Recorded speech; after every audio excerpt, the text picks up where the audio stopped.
objetivo de reciclaje. Entonces, bueno, hemos estado desarrollando las relaciones entre memoria a corto y memoria a largo plazo y vamos a trabajar como parte de estas relaciones, vinculada con estas relaciones, eh, este, esta capacidad tan importante que tiene nuestra memoria, que es reciclar información. Bueno, ¿qué hemos hecho la pasada clase? A ver, cuéntenme. ¿Qué dices, Nayeli? ¿Qué hemos hecho la pasada clase? ¿Estás por ahí, Nayeli? Hola Marce, sí, buenos días. Marce, perdón, la anterior clase no pude asistir, pero sí me pasé algunos apuntes y estaba viendo que habían llevado sobre las praxias, tal vez. Sobre las praxias. Gracias, Sí. colega Nayeli. Ah, gracias. A ver, vamos a ver. La colega ha revisado sus apuntes y en sus apuntes decía praxis. A ver, ¿qué dices, Roberto? ¿Roberto está por ahí? Buen día, profesor, ¿cómo está? ¿Cómo Eh, está, la, Roberto? ¿Qué dices? la anterior clase hemos hablado acerca de la memoria implícita, la explícita. Habíamos hablado de otro tipo de relación que era la relación de utilidad automatizada de la información, más que Ya. nada. Y bueno, también hablamos de la praxia y la apraxia, que en cierta manera estaban relacionadas con la memoria procedimental y que nos decía que la memoria procedimental precisamente se relacionaba con la automatización conductual de ciertos procesos y las praxias de los hábitos o las actividades que generalmente nosotros realizamos para poder aprender algo. Muy bien, gracias, Roberto. Bien, ese es un buen resumen. Eh, ¿Qué habíamos planteado entonces sobre memoria procedimental? Le pregunto a mi colega Claudia. ¿Qué dices, Claudia? ¿Estás por ahí, Claudia? Sí, buenos días. Buenos días, Claudia. Buenos días. Bueno, entonces en cuanto habíamos dicho también de que en la memoria implícita se encuentra la memoria procedimental, ya que esta memoria almacena esta información secuencial de comportamientos, ¿no? Y entonces nos decía de que mucho lo que hacemos, ¿no? Es como automatizada y por tanto es memoria implícita. Y en cambio la memoria explícita es una recuperación consciente con la memoria semántica. Y es un Me mandó control un mensaje, voluntario, recibí. en cambio la memoria implícita que está dentro de la memoria procedimental está el control involuntario. Ya, gracias, Claudia. Bueno, Muchas gracias. A ver, bueno. consulto a mi colega Melanie entonces. Melanie, ¿estás por ahí, Melanie? Sí, Marce, buen día. Buenos días, Melanie. Hazme un gran favor. A ver, ordenaremos lo que estamos diciendo, lo que hemos planteado en la anterior clase sobre estos nuevos tipos de memoria que hemos incluido. Hemos incluido nuevos tipos de memoria, ¿te acuerdas, Melanie? Ya nos ha hablado de algunos de esos tipos, Claudia, pero me gustaría que los diferenciemos muy bien.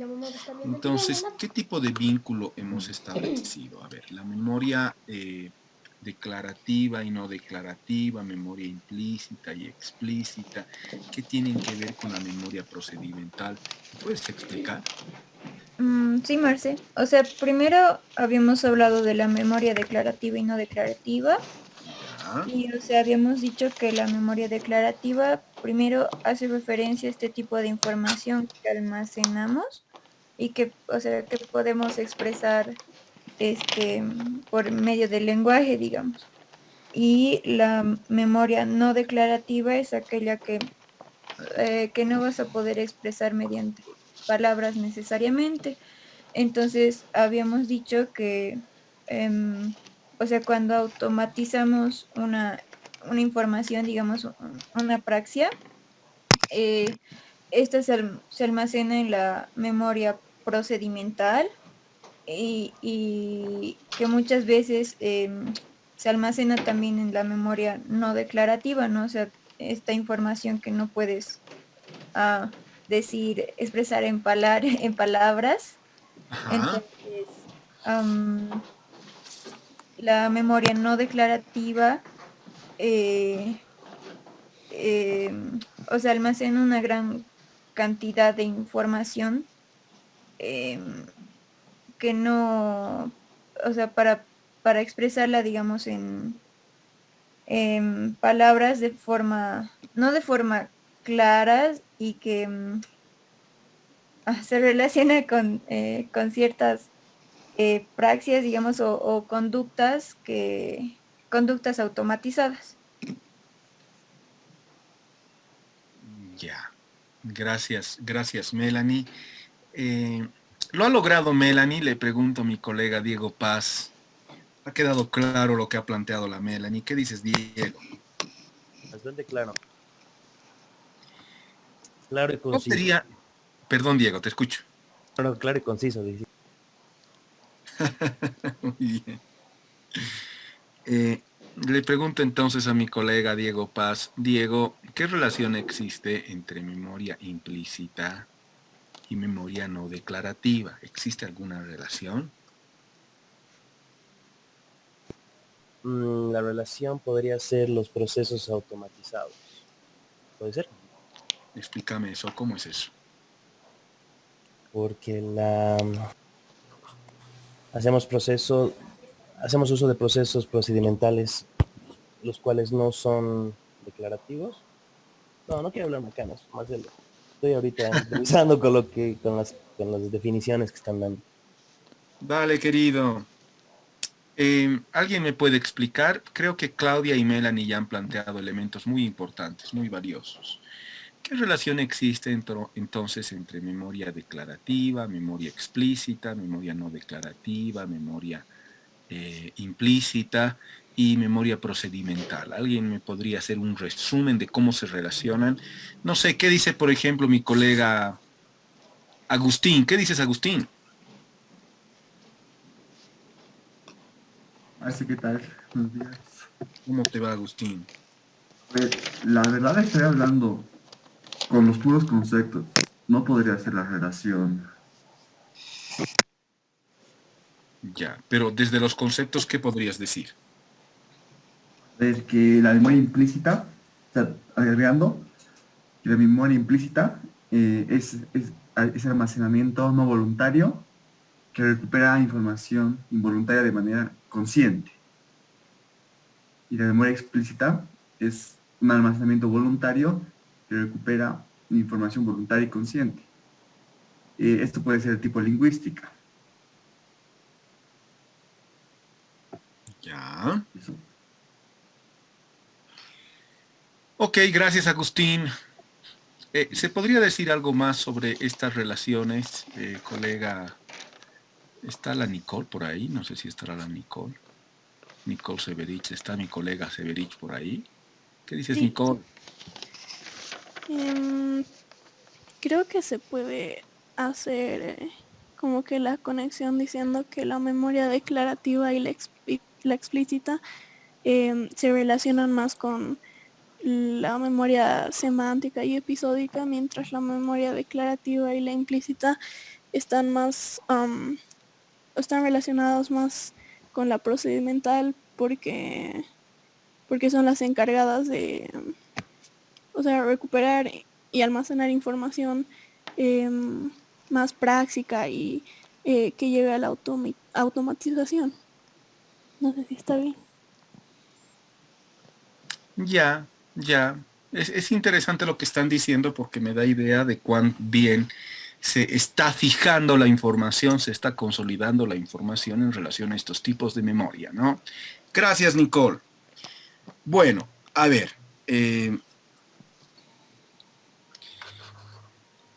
quiero retomar esto porque esto es importante, ¿no? Y de alguna forma vamos a ver la relación que tiene con el reciclaje, este tipo de memorias que hemos incluido en la anterior sesión.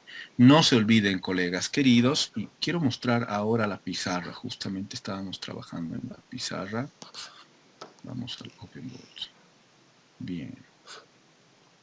Melanie me va a colaborar hoy día. Ya, Melanie, avísame cuando tenga problemas de conexión y avísame, por favor, lo que estoy proyectando en la pantalla. Ahora tendría que estar proyectando mi pizarra, Melanie. ¿Es Muy correcto? bien, sí, sí, sí, sí, se ve. Gracias, colega. Bien, a ver, colegas queridos. Cuando hablamos nosotros de la memoria procedimental, hablábamos de la importancia de entender que esta memoria está vinculada a una serie de conductas que vamos automatizando y la información de esa ejecución automatizada se almacena en la memoria procedimental. La memoria procedimental, a diferencia de la episódica y la semántica, va a almacenar entonces información sobre la ejecución de conductas, sobre la ejecución repetitiva y automatizada de comportamientos. Esta memoria procedimental, entonces, está vinculada a las praxias, habíamos dicho. ¿Qué concepto de praxias habíamos dado la pasada clase, mi estimada colega Belén? ¿Está por ahí Belén? ¿Estará la Belén? ¿Ha venido a clases la Belén? Creo que no viene a clases la Belén. ¿Qué concepto de praxias hemos dado, colega Alba Castedo? ¿Está la Albita?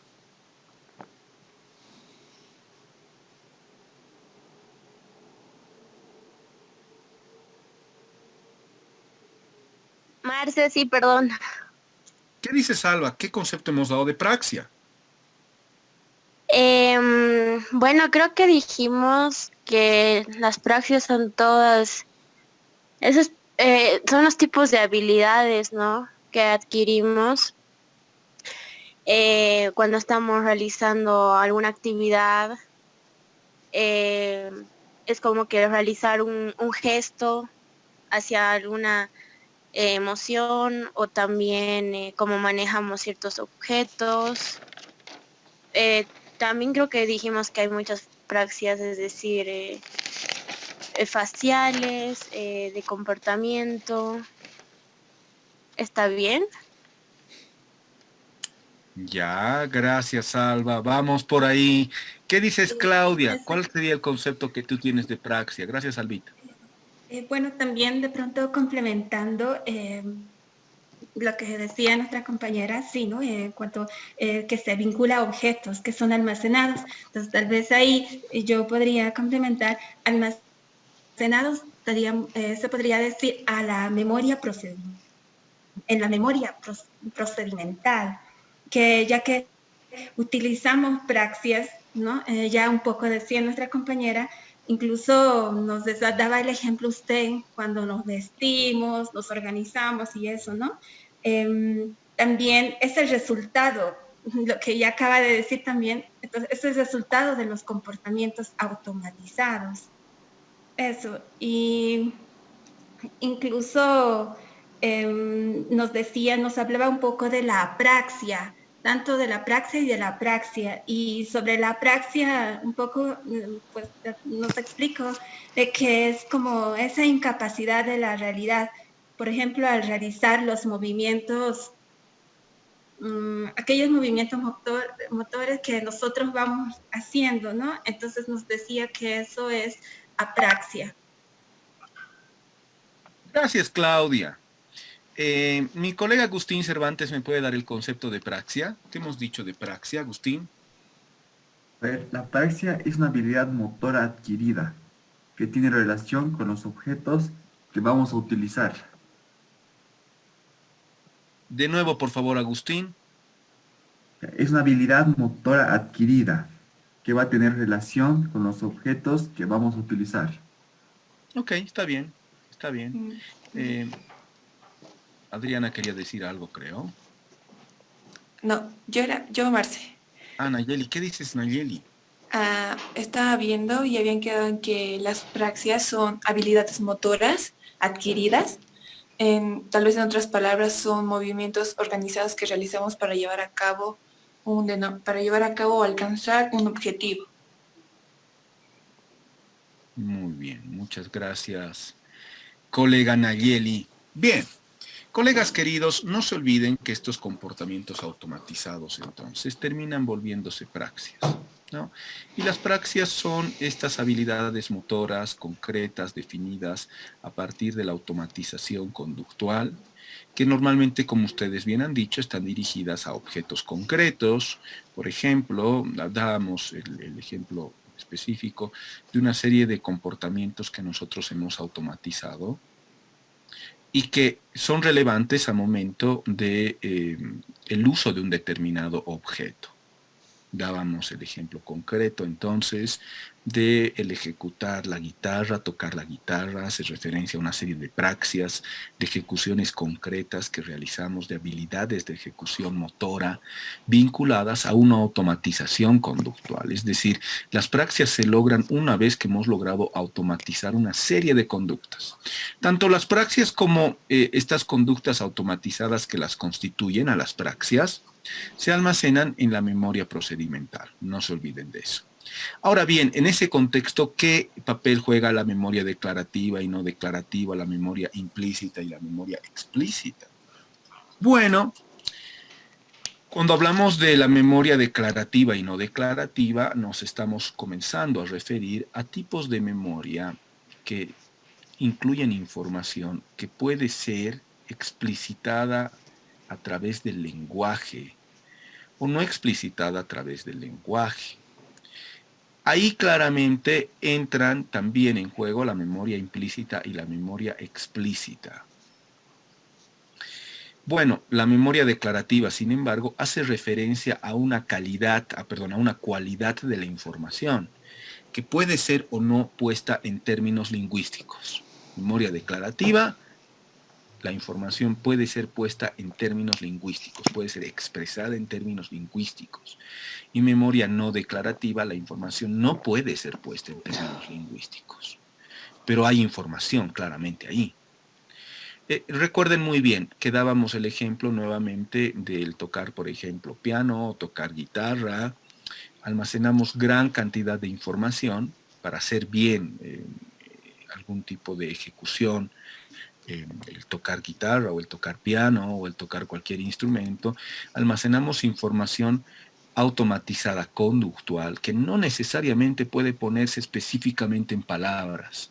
Por eso es que cuando aprendes a tocar un instrumento, no todo lo que implica el ejecutarlo puede ponerse específicamente en palabras. Lo mismo cuando aprendes a conducir el carro. Se te puede dar una serie de pautas de cómo conducir tu carro, de cómo prender el motor, de cómo manejar el volante, pero no vas a encontrar información específica, muy detallada lingüísticamente de cómo hacerlo plenamente bien. Vas a encontrar pautas, pero ya cuando estás ahí, comienzas a desarrollar un conocimiento que no puede ser expresado plenamente en palabras. Esto es algo bien interesante. Y esto hace referencia a la memoria no declarativa. Hay información que desarrollas en la automatización conductual, colega, que no puede ser puesto en palabras, que no puede ser expresado a través de una memoria semántica, mira.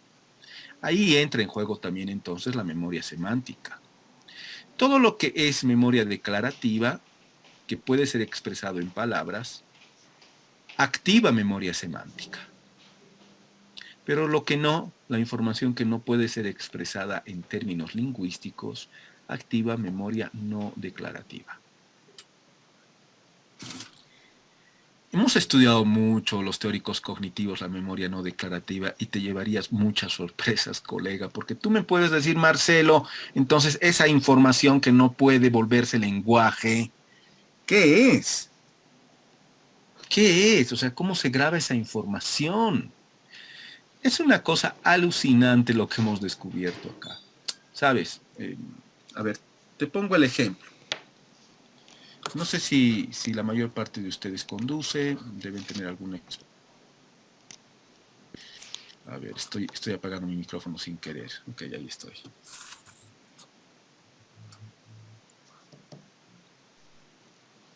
Bien, espero que me estén viendo. Estoy un poco despeinado, van a disculpar. Colegas queridos, ¿a qué voy? Pareciera ser que cuando estamos ejecutando, por ejemplo, estamos tocando guitarra o estamos manejando nuestro carro, ¿sí? Pareciera ser, colegas, que la memoria almacena información propioceptiva, y obtiene lo que llamamos imágenes propioceptivas. Este tema es un tema sumamente complejo y abstracto, pero bien interesante. ¿Te acuerdas qué era la propiocepción, Albita Castedo? A ver, Marce, la propiocepción. Ujú. No muy bien, Marce, la verdad. Oh, no. ¿Por qué, colega Castedo? A ver, le preguntaremos a la Geraldine, que no ha hablado nada el día de hoy. ¿Qué dirá la Gera? Gera, ¿estás por ahí?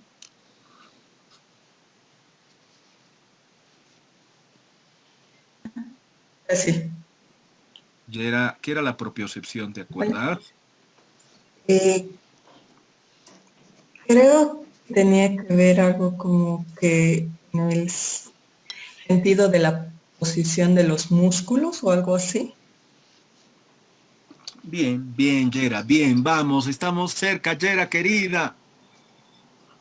¿Qué dice mi colega Melanie Álvarez? Melanie, querida, ¿qué era la propiocepción? Ya la Geraldine nos ha dado una pauta. ¿Qué era la propiocepción? ¿Te acuerdas? Muy sinceramente, Marce, no me acuerdo. No puedo creerlo. Me acabas de lastimar profundamente. ¿Qué dice mi colega Roberto? ¿Qué dice Roberto sobre la propiocepción, mi querido colega Roberto? Se refiere a cómo uno siente su propio cuerpo y puede, al percibir su propio cuerpo, tiene la capacidad de poder controlarlo.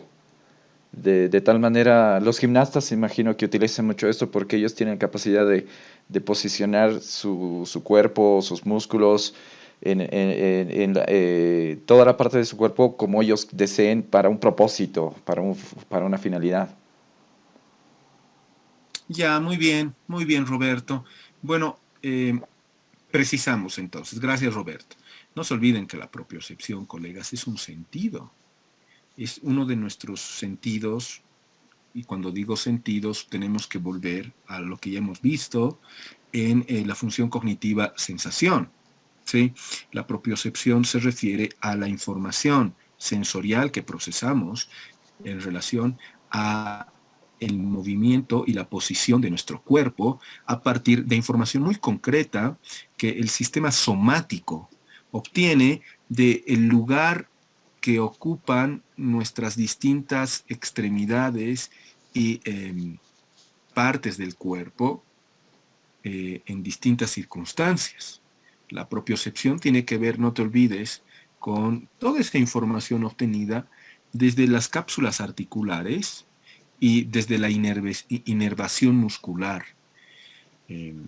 Esa información da una idea al cuerpo, da una idea al cerebro del movimiento corporal. ¿Sí? La propiocepción es muy importante justamente para realizar una serie de movimientos coordinados.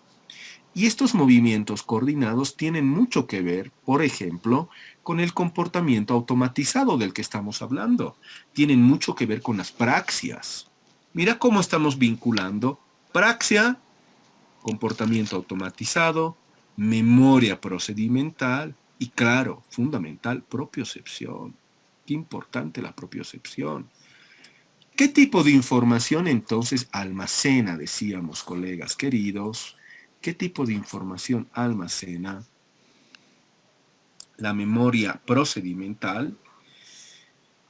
Cuando se trata de memoria no declarativa, va a almacenar información que vendrían a ser imágenes propioceptivas.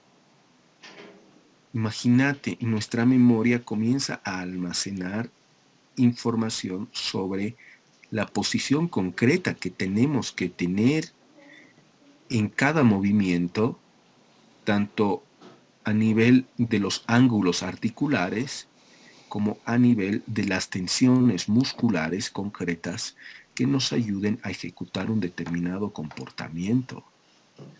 Este tipo de información no podemos expresarla lingüísticamente, porque claro, son imágenes. Es como si, y cuando digo imágenes, por favor no se olviden, el término imagen no solamente está vinculado a lo visual, porque claro, no estamos viendo nosotros nuestras articulaciones y nuestros músculos concretamente, pero los estamos sintiendo. Ahí es donde entra la propiocepción. Se va grabando información específica de qué tipo de ángulo tenemos que darle, en qué momento concreto a cada una de nuestras extremidades y cuánto tenemos que sujetar o tensionar muscularmente nuestra posición en relación a un objeto concreto. O sea, imagínate todo eso, es alucinante. O sea, es impresionante cómo el cerebro va almacenando ese tipo de información y ese tipo de información, colegas, nos posibilita la automatización conductual y las praxias. Eso es lo que nos va a posibilitar ejecutar adecuadamente la conducción, por ejemplo, de nuestro carro, o el tocar guitarra, como decíamos, o la ejecución de cualquier instrumento. También es lo que le posibilita, te cuento, a un deportista ejecutar una determinada rutina. Bueno, ahí explicito un poquito más. Sí, ahí aclaro un poco más memoria declarativa y no declarativa. Pero, ¿qué relación tiene todo esto con la memoria implícita y la memoria explícita? ¿No? La memoria implícita tiene que ver con toda esa información almacenada, colegas queridos, de forma implícita, ¿ya? Información que has almacenado sin haberla explicitado, sin que seas consciente plenamente del almacenamiento de esa información. La memoria implícita, entonces, nos lleva a otro tipo de conceptos y a otro tipo de procesos cognitivos que se refieren a un almacenamiento de la información que no es consciente. El almacenamiento de la información en la memoria implícita no es plenamente consciente. Y tampoco, colegas queridos, va a recuperarse de forma plenamente consciente la memoria implícita. La memoria explícita tiene que ver con un almacenamiento de información consciente. Pero en la memoria implícita vemos que el almacenamiento también puede funcionar de forma no consciente, de forma no voluntaria, colegas. ¿Sí? Hay un procesamiento entonces en el sistema cognitivo que obedece a nuestra conciencia y a nuestra voluntad. Y hay otro procesamiento que no somos conscientes de él. Y no es voluntario, por lo tanto, pero está sucediendo. Estamos, por ejemplo, entonces, almacenando información de manera no consciente, no voluntaria. Esa es la memoria implícita. Y la memoria explícita es información almacenada de forma consciente y voluntaria. Bien, ¿qué tiene que ver todo esto con la memoria declarativa y no declarativa, con la memoria procedimental? ¿Qué tiene que ver? Pues una cuestión simple. Colegas queridos, muchas veces cuando nosotros estamos almacenando memoria no declarativa, por ejemplo, cuando estamos almacenando información de automatización conductual, memoria procedimental, buena parte de nuestra memoria procedimental es implícita. Es implícita. No somos conscientes hasta cierto punto cuánta información estamos almacenando, por ejemplo, colegas queridos, de forma implícita, vinculada a la automatización conductual y vinculada, obviamente, a información no declarativa. Tú no sabes, colega querido, exactamente cuánta información estarás almacenando cuando estás aprendiendo a ejecutar algún tipo de conducta automatizada. Solo sabes que tienes que practicar. Algo importante para la automatización conductual es la práctica. Es clave la práctica. Entonces comienzas a practicar, y poco a poco vas notando, no sé si les ha pasado cuando han aprendido a tocar algún instrumento, poco a poco vas sintiendo que, claro, dominas más la ejecución. ¿Y por qué dominas más la ejecución, colega querido? Porque se ha almacenado una gran cantidad de información implícita que te posibilita ya ejecutar esa determinada, no sé, estás tocando una canción en la guitarra y, oye, has almacenado ya de forma implícita información importante que te posibilita ejecutar, tocar la guitarra. La memoria implícita y la memoria explícita nos muestran entonces que buena parte de la automatización conductual, buena parte de la memoria no declarativa, tiene que ver con procesos no conscientes de almacenamiento de información. Tiene que ver con memoria implícita. Entonces, la memoria explícita, ¿con qué estará relacionado? Porque la memoria explícita no solamente tiene que ver con los distintos tipos de memoria. La memoria explícita también está vinculada a la memoria declarativa, la memoria explícita. Podemos, por ejemplo, para que se almacene mejor la información, colegas, podríamos hacer esto. Cambiaremos los lugares, ¿qué les parece?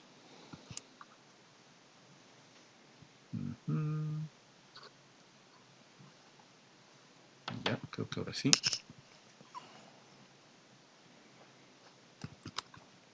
Bien.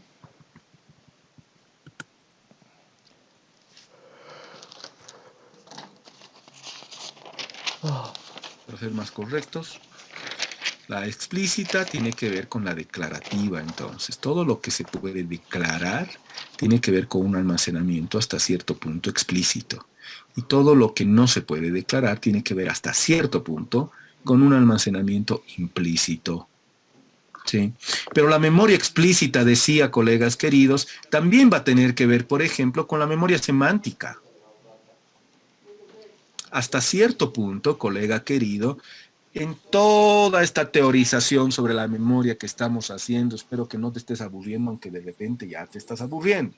En toda esta teorización que hacemos sobre la memoria, mi estimada y estimado colega, estás almacenando información de forma explícita, porque te das cuenta hasta dónde sabes, hasta dónde no. Te puedes dar cuenta hasta cierto punto, colega, qué es lo que estás entendiendo mejor y qué es lo que no estás entendiendo también. Te puedes dar cuenta. Es decir, el almacenamiento de información, en este caso, es hasta cierto punto explícito y voluntario. Entonces, claro, memoria explícita e implícita tiene que ver con memoria declarativa y memoria no declarativa, y obviamente con memoria procedimental también. Pero estos tipos de memoria también se vinculan con los otros tipos de memoria, colegas, por si acaso. ¿Sí? Esto es muy importante. Pónganse a pensar, por ejemplo, en nuestra memoria episódica.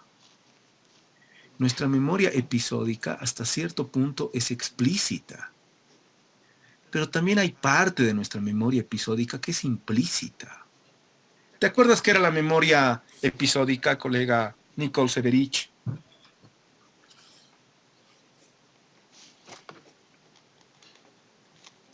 Creo que la memoria episódica tiene que ver con nuestros recuerdos, o sea, la memoria donde almacenamos experiencias de nuestra vida o cosas así. Sí, tiene que ver con hechos, episodios, el almacenamiento de hechos, ¿no? De cosas que hemos experimentado, que hemos vivido, pero como hechos. ¿Sí? En el caso de la memoria episódica, gracias Nicole, en el caso de la memoria episódica, colegas, claro, hay un almacenamiento hasta cierto punto explícito de la información episódica en nuestra memoria, pero también hay un almacenamiento implícito. Hay un almacenamiento implícito de información de las cosas que vivimos y que muchas veces, como ha sido implícito, inmediatamente no nos damos cuenta. No nos damos cuenta que hemos almacenado información implícita hasta que esta información implícita almacenada de una serie de hechos se hace, colegas, presente en nuestro recuerdo. Y tú dices, joder, ¿qué es esto? ¿Qué imagen es esta? Por Dios. Claro, es una imagen que viviste, que viste en algún momento, en algún hecho, y que estaba ahí implícitamente guardada. Tu memoria la ha recuperado en algún punto concreto de tu experiencia cotidiana. Colegas queridos, cuando aplicamos estos conceptos, cuando tratamos de diferenciarlos y relacionarlos, estamos haciendo un esfuerzo por generar un mayor entendimiento y por lo tanto posibilitar quizás un mejor aprendizaje. Sin embargo, está claro que mucho de esto es complejo y yo los entiendo si para ustedes todavía queda un poco borroso, queda un poco complejo el entendimiento muy detallado de este tipo de información sobre justamente las clasificaciones de la memoria. Trata de practicar, trata de aplicar, trata de reflexionar sobre esto y se va a ir aclarando poco a poco, vas a ver. Bien, hasta ahí nuestra recuperación de información de la clase pasada. Pasemos a hablar, colegas queridos, de reciclaje. Qué interesante. Pasemos a hablar de reciclaje. Y para hablar de reciclaje, quiero que hablemos, obviamente, de un objetivo muy concreto que habíamos planteado para la memoria. A ver. ¿A qué me estoy refiriendo? Colegas queridos, me estoy refiriendo al objetivo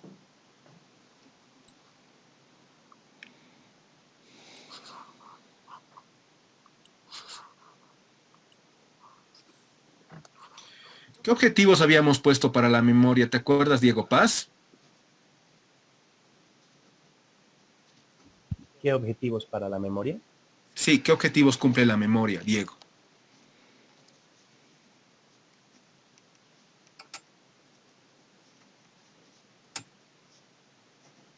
Es una pregunta grande. O sea, no es específico. Lo que pasa, Diego, es que con cada función cognitiva estamos tratando de ver los objetivos que cumplen el funcionamiento cognitivo. ¿Te acuerdas? ¿Qué dice, a ver, mi colega Roberto? Roberto, ¿qué objetivos hemos puesto para la memoria? Entre los objetivos teníamos, si mal no recuerdo, teníamos la parte de anclaje, la parte de consolidación, la parte de aprendizaje, en relación a todos ellos formados para poder decidir que están utilizando los dos tipos de memorias de corto y largo plazo en función del entendimiento y la codificación, o a través de la codificación. Gracias, Roberto. A ver, le pregunto a mi colega, le pregunto a mi querido colega Agustín Cervantes, ¿qué objetivos cumple la memoria, Agustín? Además, hemos dicho que era el almacenamiento, la Ya, recuperación, la muy bien. gestión y el reciclaje. Muy bien. Ahí están los objetivos de la memoria, queridas y queridos colegas. No se olviden. Recuperemos entonces. ¿Hace cuánto hemos visto esto, Agustín? ¿Hace mucho? Sí, unas semanas deben ser. ¿En qué clase hemos visto? ¿Te acuerdas? En las primeras clases de memoria, ¿no ve? Sí, antes del parcial. Era antes del parcial. O sea, es el primer acercamiento que hemos desarrollado en relación a la memoria, colegas. No se olviden, por favor. Cuando hablamos de los objetivos, entonces recordemos, hablamos de la memoria cumple unos objetivos concretos en el funcionamiento del sistema cognitivo, decíamos. Los objetivos de la memoria son almacenamiento,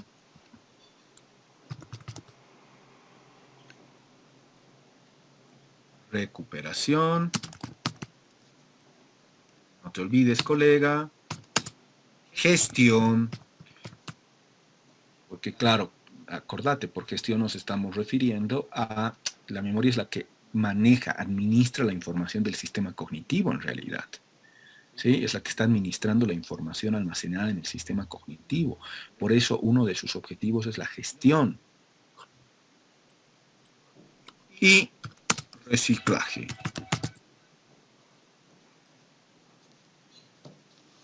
¿El reciclaje con qué tenía que ver? El reciclaje tenía que ver, colegas, con reutilización, pero también tenía que ver no solamente con reutilizar la información, sino con el proceso de eliminación.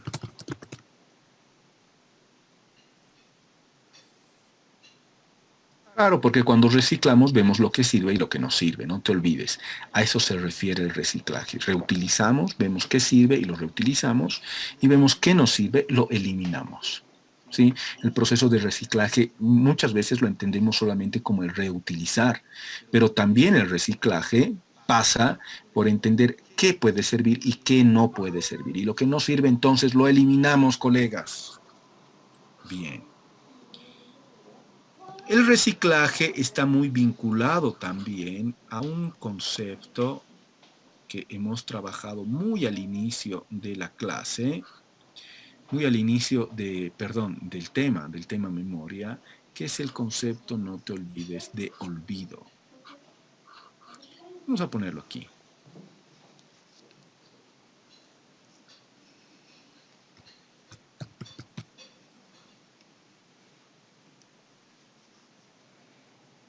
Claro, ¿por qué está vinculado al concepto de olvido? ¿Qué tiene que ver el olvido ahí?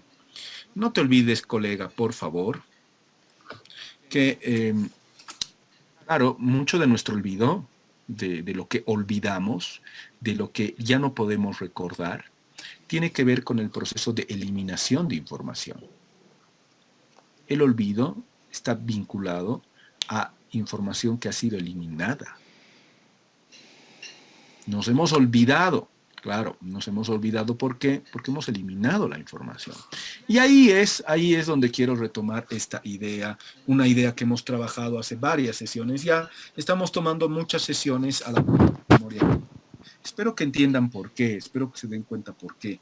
Es la más importante de las funciones cognitivas, sin duda, la memoria, y es la más compleja. Es sumamente compleja, hay muchas tipologías, muchas clasificaciones, una serie de procesos, es sumamente complejo entender a la memoria. Y en esta materia de teoría cognitiva quiero acercarme a darles las principales herramientas, los principales elementos para que entiendan el funcionamiento. Alba Castedo levantó la mano, dice. ¿Qué dices, Albita? Marce, una pregunta. Bueno, con este tipo de definición que muchas veces usamos hasta en nosotros mismos, cuando decimos que somos o alguna persona es despistada, en el sentido en que se le encarga algo o tienes en tu mente algo y es como que te lo olvidas en ese momento. Ya. O no sé, o tenías en mente pagar algo en el banco y te distraes al ir al supermercado y te olvidas. ¿Es eso, ese tipo de memoria? O sea, ¿cómo está trabajando con esa información? ¿La está guardando, la guarda o el cerebro no presta atención? Es lo que siempre me pregunto. Qué interesante tu pregunta, Alba, porque justamente vamos a hablar de esas cosas ahora. Bueno, déjame decirte primero que muchas veces el que no se haya guardado bien información, como tú bien lo has mencionado, tiene que ver con un mal no funcionamiento de la memoria, no es la memoria la que está fallando, es que no hemos prestado atención.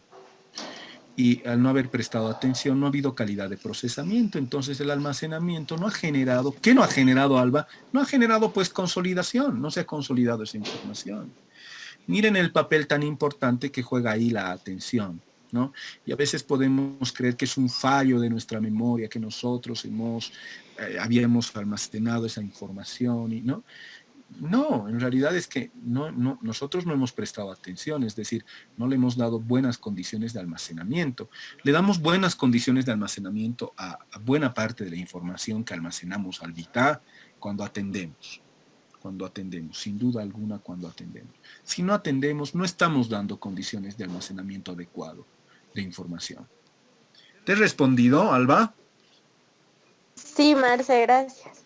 Ahora vamos a entrar, de todos modos, a hablar concretamente de qué tipo de sesgo de procesamiento se trata cuando sucede lo que tú estás comentando. Gracias, Alba. Bien, colegas queridos, la idea es la siguiente, entonces. El olvido, no se olviden, el olvido tiene muchas veces que ver con simplemente que la memoria está cumpliendo con su labor de reciclaje. Ha eliminado, ha desechado cierto tipo de información porque no era relevante. ¿Sí? Entonces, al desechar cierto tipo de información, nosotros lo vivimos como, Dios mío, mi memoria falla, tengo 20 añitos y mi memoria falla, tengo Alzheimer. No, no tienes Alzheimer, ya. Lo que está pasando es que tu memoria está haciendo su trabajo o no le has dado condiciones para que haga un buen trabajo tu memoria.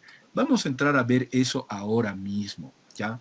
Quiero que trabajemos entonces varios conceptos asociados al reciclaje ahora, porque ya hemos explorado bastante las relaciones de almacenamiento y recuperación de información a partir de las relaciones justamente que se dan entre la memoria a corto plazo, memoria operativa, y la memoria a largo plazo.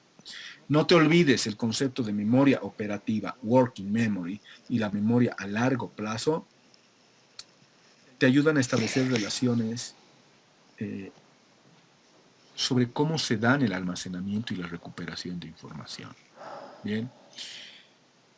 Quiero que entremos a reciclaje exclusivamente y, claro, lo interesante del reciclaje es que vemos conceptos distintos, pero no es que el reciclaje se da fuera de la relación entre memoria a corto plazo y memoria a largo plazo. Tiene mucho que ver con esas relaciones, ya lo vamos a ver ahora mismo. Entonces, quiero que vayamos a nuestra pizarra, colegas, y quiero que utilicemos varios conceptos planteados por un autor muy conocido. Voy a hacer referencia a este autor. Ahora vamos a escribir aquí. Me estoy refiriendo al profesor Daniel Schachter, que ha estudiado mucho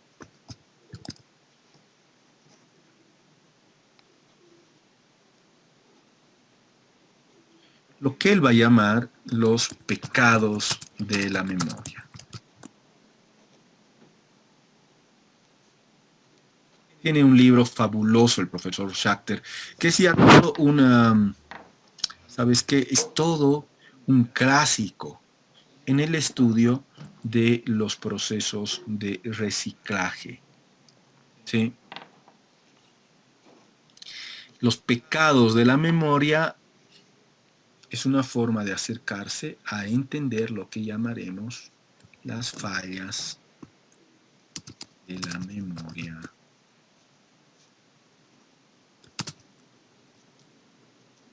Porque así se conocen, ¿no?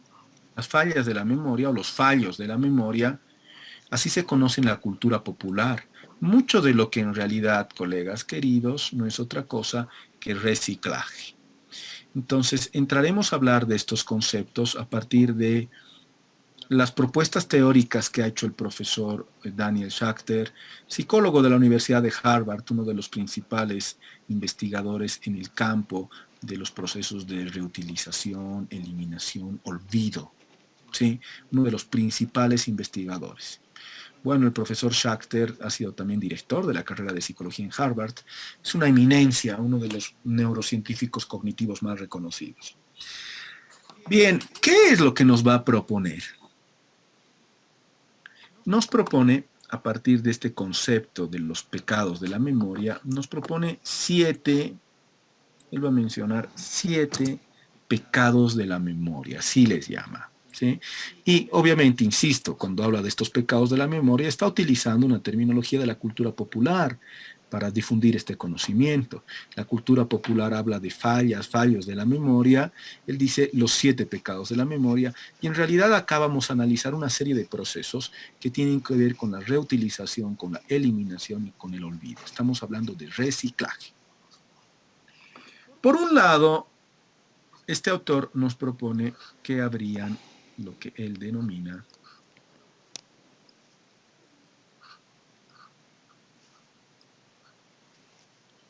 a ver, ahora sí, bien, lo que él denomina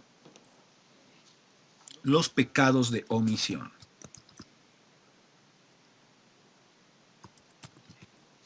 Diferencia en 2 grandes categorías estos 7 pecados de la memoria. Por un lado, los pecados de omisión. Y por otro lado, lo que va a llamar los pecados de comisión. Son dos grupos distintos. ¿A qué se refieren los pecados de omisión?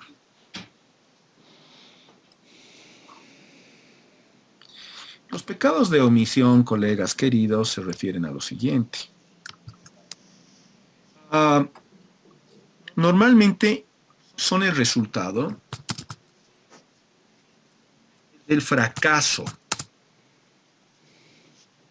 para recordar una idea.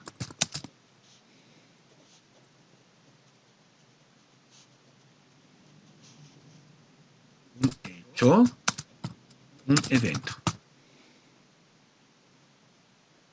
Tiene que ver entonces con la recuperación del recuerdo.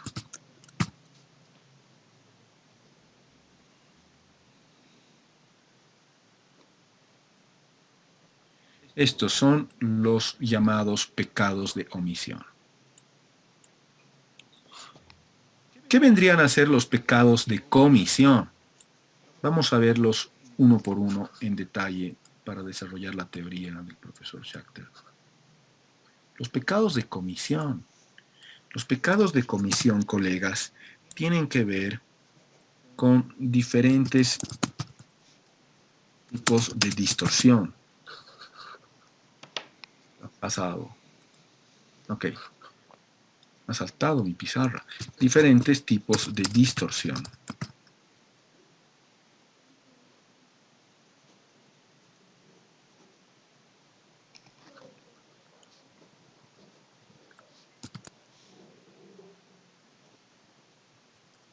Momento de la recuperación.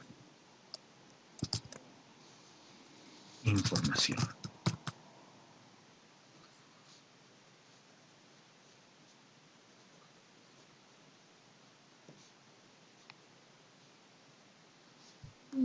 Dos grandes tipos entonces. Gracias, colega querida. Gracias por corregirme, che, porque todos ven y se matan de risa solitos y no me dicen nada. Gracias. Bien, diferentes tipos de distorsión al momento de la recuperación de información. ¿Cuáles son? ¿A qué se refiere el profesor Schachter? A ver, estamos entonces desarrollando un esquema, como ustedes verán, en el cual estamos desarrollando una categorización de los tipos de pecado de la memoria, de lo que llamamos fallas de memoria, vinculadas a los procesos de olvido, reutilización, eliminación de información.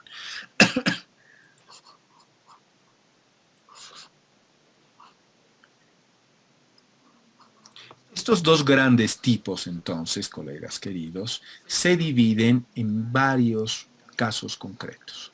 Y vamos a entrar a ver ahora los casos concretos.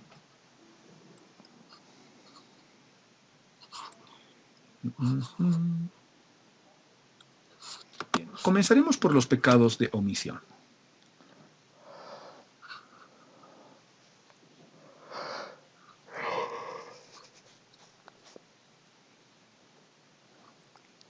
¿Cuáles son?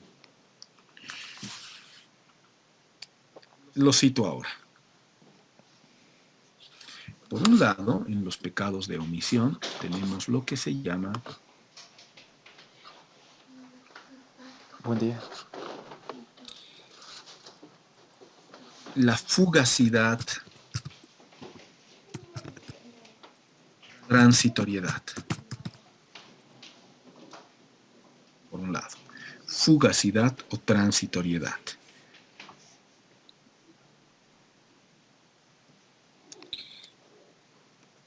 Este es un tipo que vamos a desarrollar ahora mismo. ¿A qué se refiere la fugacidad o transitoriedad, colegas? A ver, la fugacidad o transitoriedad de la información tiene que ver con el debilitamiento o deterioro en la información almacenada en el almacén a largo plazo. Información que hemos almacenado en la memoria a largo plazo sufre de fugacidad o transitoriedad cuando ha sido almacenada débilmente. Y por lo tanto, esta información se pierde con el tiempo. Cuando hablamos de fugacidad o transitoriedad dentro de los pecados de omisión, como propone el profesor Schachter, tenemos que recordar una serie de conceptos que ya hemos visto anteriormente. Hemos planteado cómo el hecho de que la información se almacene no quiere decir automáticamente que se consolide, no te olvides de eso. Hay mucha información que se almacena en la memoria a largo plazo que no es consolidada en absoluto. Y entonces aquí ocurre justamente el punto que estamos trabajando dentro de los pecados de omisión. Esa información va a estar sometida a procesos de transitoriedad y fugacidad. La transitoriedad y la fugacidad en una información almacenada nos hacen ver la importancia del reciclaje en el manejo de la información dentro del almacén a largo plazo. Claro, mucho de la información que almacenamos en el almacén a largo plazo va a ser desechada y va a ser eliminada porque no ha tenido una utilidad concreta para la persona, porque no se ha elaborado además esa información, no se ha integrado, no se ha contextualizado en las estructuras previas de conocimiento, y entonces simplemente se desecha. Los procesos de fugacidad y transitoriedad nos muestran cómo información que se almacena durante poco tiempo y que, a la que no se le da utilidad y a la que no se le da un uso importante, termina siendo desechada rápidamente de la memoria a largo plazo. Aquí mi pregunta es, colega, ¿cuánto ya habrás desechado de la información que hemos compartido en esta clase solo por el hecho de haberla almacenado fugaz y transitoriamente? Es decir, no haber hecho nada más valioso con esa información. ¿Habrá pasado eso? Solo tú lo sabes. Bien, la fugacidad o transitoriedad, entonces, colegas queridos, es un primer pecado de omisión. Vamos a recordar la fugacidad o transitoriedad con una frase fuerza, ¿sí? Le vamos a llamar a esto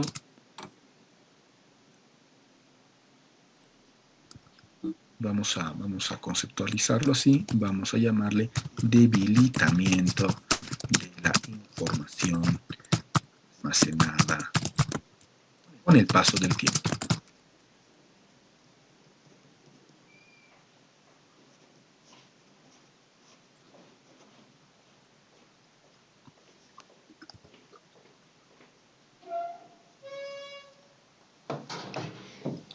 Ahora, hay una pregunta aquí muy potente, ¿ya? Muy potente. La pregunta es, ¿toda la información que estamos almacenando en la memoria a largo plazo estará sometida a fugacidad y transitoriedad? ¿Toda? ¿Toda esa información estará sometida a debilitarse en algún momento con el paso del tiempo? Ya he dado el ejemplo de la información que no es consolidada. La información consolidada estará expuesta de alguna forma a la fugacidad o transitoriedad. ¿Qué dicen, colegas? ¿Qué piensan ustedes?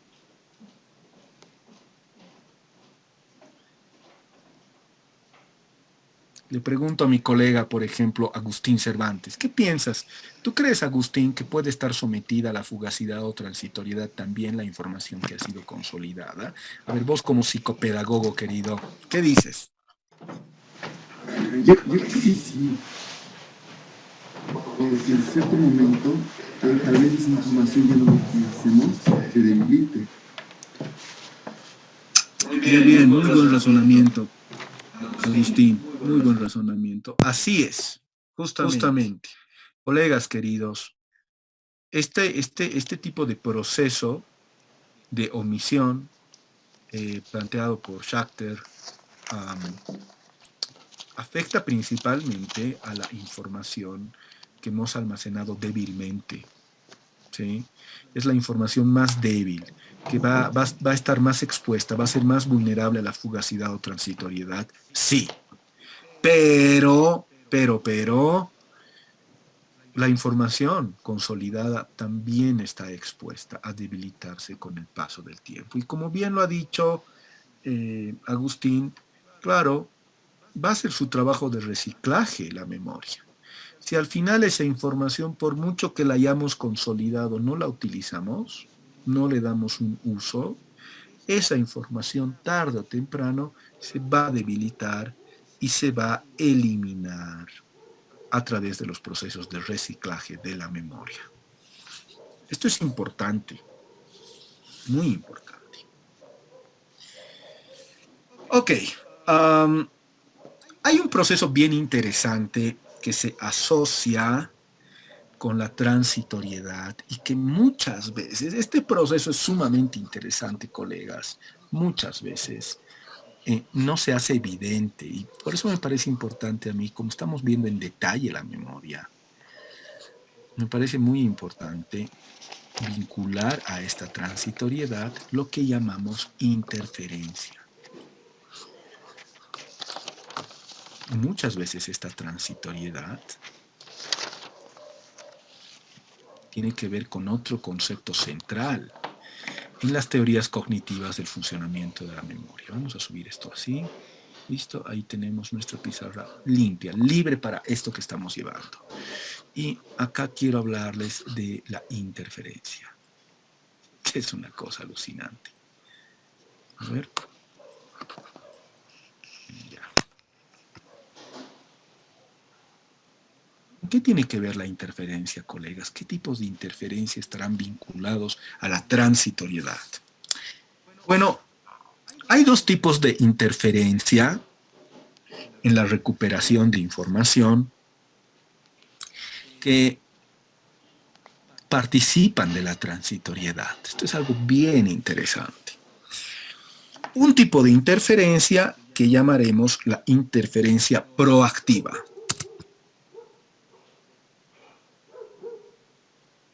Y otro tipo de interferencia que llamaremos la interferencia retroactiva.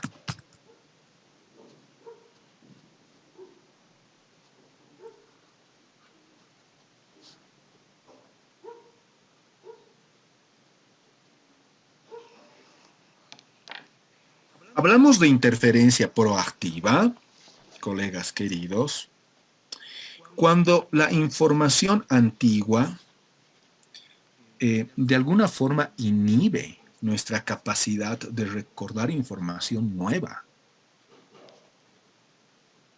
¿Sí? Estamos tratando de recuperar información y vamos a tener un problema en la recuperación de información porque la información antigua va a inhibir de alguna forma la recuperación de información nueva que hemos almacenado. Ahí hablamos de interferencia proactiva. Y hablamos de interferencia retroactiva cuando la información nueva que hemos almacenado inhibe la capacidad de recordar información antigua. Esto es algo bien interesante, ¿ya? Y muchas veces ocurre en la transitoriedad y en la fugacidad. Has almacenado, imagínate, colega querido, imagínate que has almacenado información, ¿ya? Tú sabes que has almacenado información. Volvamos y articulemos todo lo que estamos viendo. Acordate que hemos dicho, colega, que cuando tú entiendes, cuando entiendes algo, el haber entendido un contenido nuevo hace que inmediatamente ese contenido se almacene en la memoria a largo plazo. El entender posibilita almacenar, siempre. Es una forma que nos ayuda a ver la utilidad de la codificación. Acordate que hemos hablado de codificación y entendimiento. Entendemos, codificamos, almacenamos inmediatamente la información. Pero claro, esa información ha sido almacenada en la memoria a largo plazo sin necesidad de estar siendo consolidada, ¿no? Bien, esa información que podemos haber entendido puede estar sometida a efectos de transitoriedad o fugacidad. Y entonces puede, como está sometida a efectos de transitoriedad, puede también verse afectada por estos efectos que estamos trabajando ahora, que son los de interferencia. En este caso concreto, interferencia proactiva. Cuando trates de recordar lo que habías entendido, en realidad terminas recordando conceptos previos que tenías sobre el asunto. ¿Sí? Información previamente almacenada y no precisamente esa información nueva que estás tratando de recordar. ¿Ok? A eso le llamamos entonces interferencia proactiva. Y otras veces sucede que la información nueva que hemos almacenado impide que recordamos la información antigua. Ahí estamos hablando de interferencia retroactiva. ¿Está quedando claro? ¿Qué dices, colega Roberto Verástegui? ¿Está claro, Roberto? Profesor, ¿se refiere a que el proceso de arriba abajo, no sé, me vino a la cabeza eso del proceso de arriba abajo, que es que la memoria, lo que hay almacenado ahí, que es nuevo, bueno, también puede ser antiguo, determina en cierta manera que nosotros impidamos, no, es al revés, que la antigua impida que lo nuevo ingrese a nuestro cerebro mediante el proceso arriba abajo? Qué interesante lo que estás diciendo, Roberto, muy interesante, porque a mí me encanta, Roberto siempre vincula todo el contenido y eso facilita el aprendizaje, Roberto, estás generando, ahí estás dando condiciones de consolidación a la información. Muy bien que lo vincules así. Claro, cuando hablamos de interferencia proactiva, nos estamos refiriendo a que la información almacenada previamente no va a impedir que la información nueva entre al almacén a largo plazo. No, la información nueva ha entrado al almacén a largo plazo, Roberto. Pero cuando queremos recuperar esa información nueva, en realidad vamos a recuperar información antigua. Es como que la información antigua encubre la información nueva. No podemos recuperar la información nueva. Y claro, esa información nueva termina debilitándose y termina eliminándose de la memoria a largo plazo, porque la información antigua la va a interferir de forma proactiva. ¿Sí? La interferencia proactiva, entonces, es la que hace referencia a esa interferencia causada por la información antigua sobre la nueva. Y la interferencia retroactiva es al revés. Es cuando la información nueva almacenada nos impide recordar la información antigua. Y de alguna forma esta información retroactiva va a mostrarnos también la eliminación de la información antigua, esta información nueva, ¿no? Que impide la recuperación de la información antigua. La fugacidad o transitoriedad, entonces, queridos colegas, está vinculada también a estas interferencias. ¿Sí? Espero haberte respondido, Roberto. Una consulta más, profesor. Dime, Roberto. Quería saber lo siguiente. Entonces, usted mencionaba que la información cuando nosotros asimilamos no se pierde, sino se transforma o se unen las estructuras previa con la nueva y se crea una nueva tomando la nueva y la antigua y demás. Entonces no las separamos. Claro, en el caso concreto, Roberto, de la asimilación, sucede eso, sin duda, ¿no? Ahora, tenemos que hablar también ahí necesariamente de acomodación, ¿no? Hay una articulación entre la información nueva y entre la información antigua, sin duda. Esto tiene que ver con la primera relación que hemos explicado, ¿no? En nuestra pizarrita eso está referido justamente acá. Entonces habíamos visto cómo en la contextualización hay una articulación de la información nueva con la información previamente almacenada justamente. Eso es lo que sucede, querido Roberto. Entonces, profesor, simplemente esto para saber, es que creo que me estoy confundiendo con lo que estoy almacenando acá. Significa que si ya hay una nueva estructura, que es la antigua y la nueva formadas en una sola estructura, para mí estaba intentando entender si la información nueva se refiere a lo que nuevamente estamos tratando de percibir desde afuera. lo nuevo que estamos aprendiendo. ¿Esa es la relación que tiene? ¿O es que ya está la información nueva almacenada ya en nuestra memoria de largo plazo, pero como estructurada como una información antigua? Es una buena precisión la que haces, Roberto. La información nueva en este caso tiene que ver con la información que acabamos de guardar en nuestra memoria, con la información nueva que ha ingresado a nuestro almacén a largo plazo. A eso se refiere la información nueva. Un contenido que has almacenado recientemente, nuevo contenido. A eso se refiere. Ok, profesor, gracias. Gracias a ti, Roberto.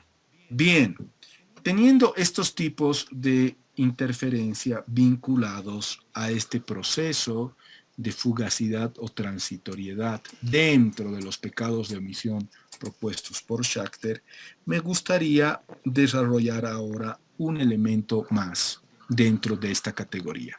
La siguiente clase vamos a continuar desarrollando, todavía tenemos algunos pecados de omisión y vamos a desarrollar los pecados de comisión. Entonces, dentro de los pecados de omisión, así como la fugacidad, nos muestra que hay un proceso de debilitamiento de la información almacenada con el paso del tiempo y que este proceso de debilitamiento muchas veces se acrecenta gracias a la interferencia que puede generar la información proactiva, gracias a la interferencia que puede generar interferencia proactiva, la información antigua sobre la nueva, y a la interferencia que puede generar la información nueva sobre la antigua, interferencia retroactiva. Veamos otro tipo de omisión que acontece en la memoria.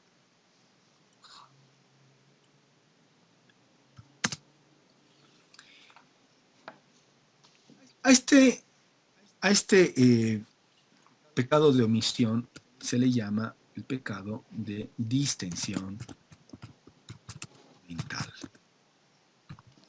Marcelo, estos pecados de la memoria tienen que ver con, o sea, ¿son alteraciones de la memoria o son simplemente como que parte del proceso de la memoria que falla porque no estás haciendo buen uso en tus estrategias?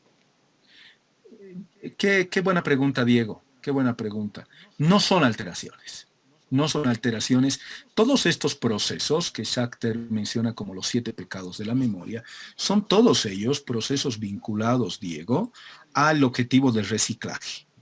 Es decir, todos estos procesos nos ayudan a ver la reutilización, la eliminación y el olvido que acontece en la memoria como parte del objetivo del reciclaje.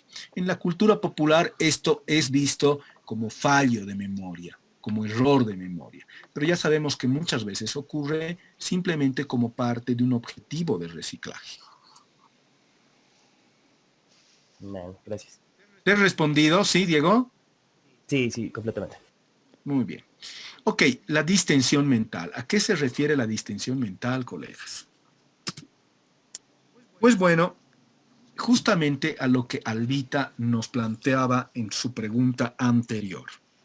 Estamos hablando en la distensión mental, colegas, de, como Schachter dice, una ruptura, dice Schachter, en la interfaz entre atención y memoria.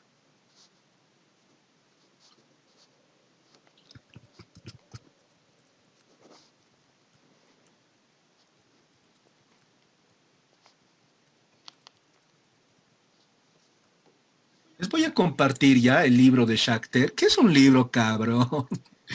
Perdón que lo diga, si ya saben, es uno de esos clásicos al que siempre volvemos. Las teorías cognitivas del estudio de la memoria han crecido mucho más después de Schachter, se están estudiando muchos otros procesos. Por ejemplo, cuando hablamos de la interferencia proactiva, hoy en día hablamos de 5 tipos de interferencia proactiva, ¿ya?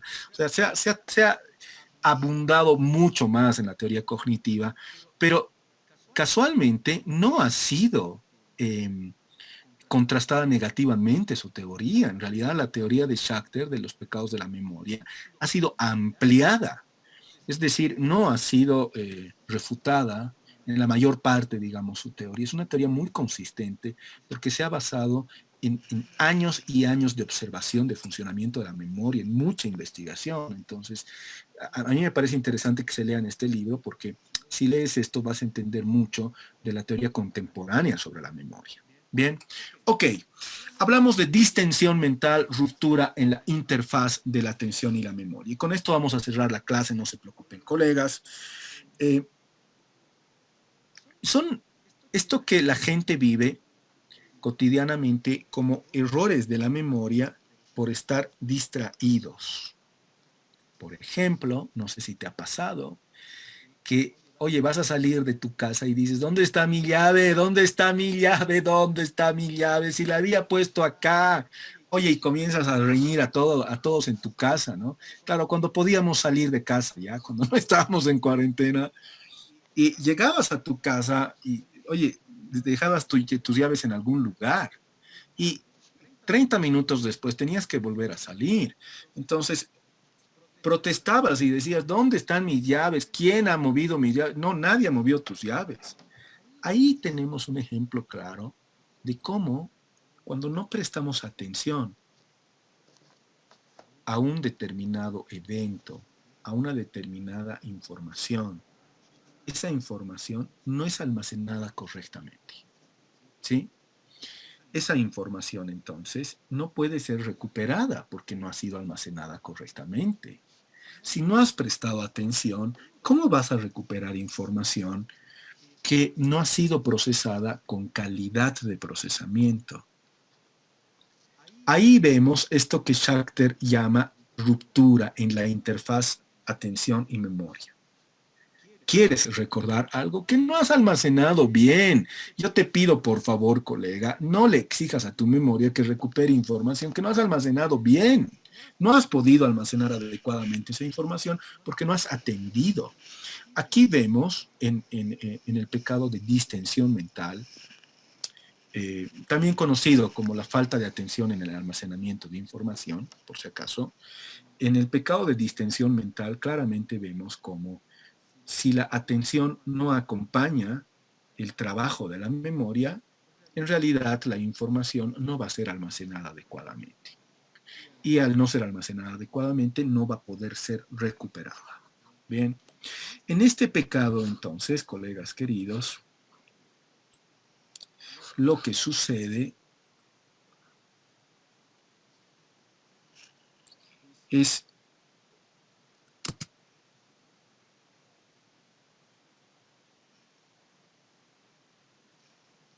he apagado mi micrófono, ¿no? Melanie, ¿hace cuánto he apagado mi micrófono? Hace un ratito, ¿no ve? Ahorita, Marce, cuando has cambiado la pizarra.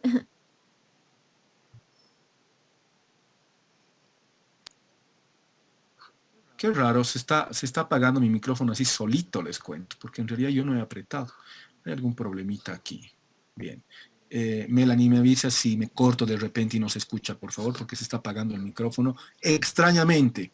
Bien, distensión mental, ruptura. Gracias, Melanie. Ruptura en la interfaz entre la atención y la memoria. ¿Con qué tiene que ver? Lo que decíamos sucede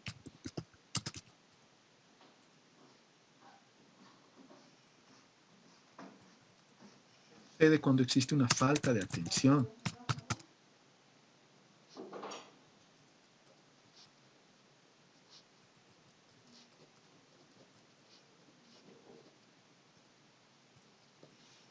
Marce, creo que se te ha cortado otra vez.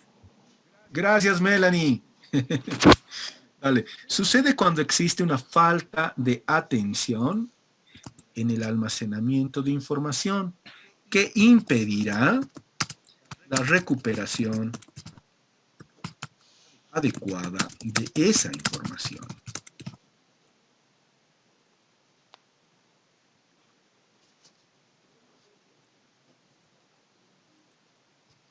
Ahí está. Esa es la distensión mental. Esto nos lleva a pensar en las distracciones. No te olvides de las distracciones. Pero también nos lleva a pensar, colegas queridos, en algo que habíamos planteado al hablar de los procesos de la memoria, los conceptos iniciales. No te olvides que tu capacidad de procesamiento disminuye a medida que incluyes más elementos a los que tienes que atender. Muchas veces se da por distracción, colegas, la distensión mental, el efecto de distensión mental se da por distracción.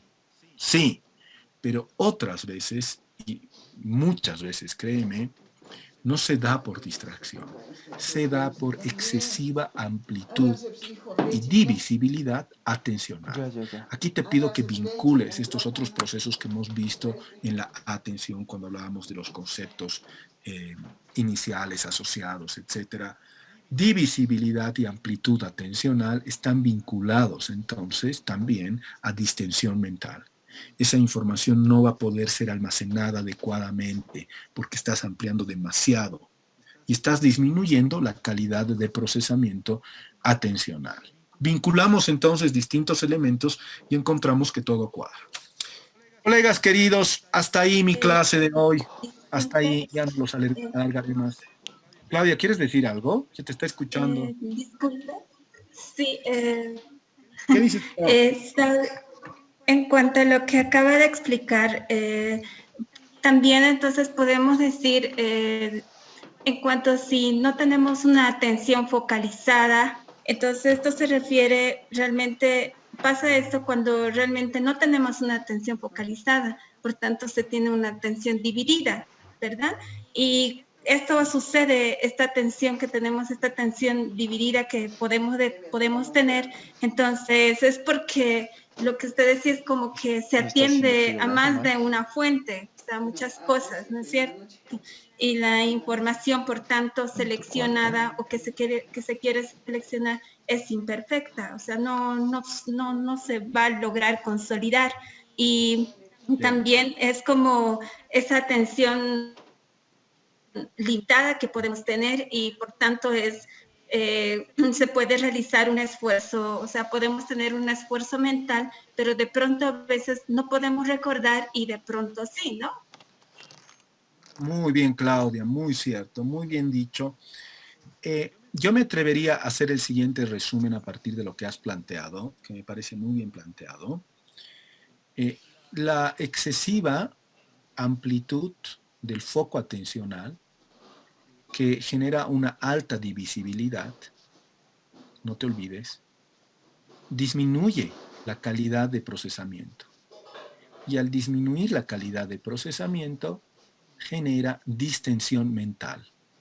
La distensión mental, entonces, es un concepto dentro de la función cognitiva memoria que podemos vincular muy bien como un proceso que nos demuestra que la información no va a ser almacenada adecuadamente y mucho menos recuperada por problemas en el manejo del foco atencional, por excesiva divisibilidad, por excesiva amplitud del foco atencional. No sé si está bien, ¿te parece, Claudia? ¿Estás de acuerdo? Sí, gracias. Dale, Claudia, gracias a ti. Y gracias a ustedes, colegas, como siempre, por su paciencia, por su acompañamiento en estas clases, queridos y queridas colegas.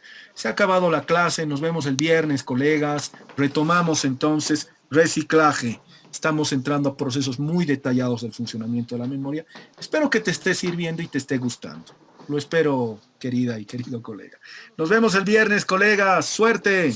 Marcelo, nos vemos. Adiós. Muchas gracias.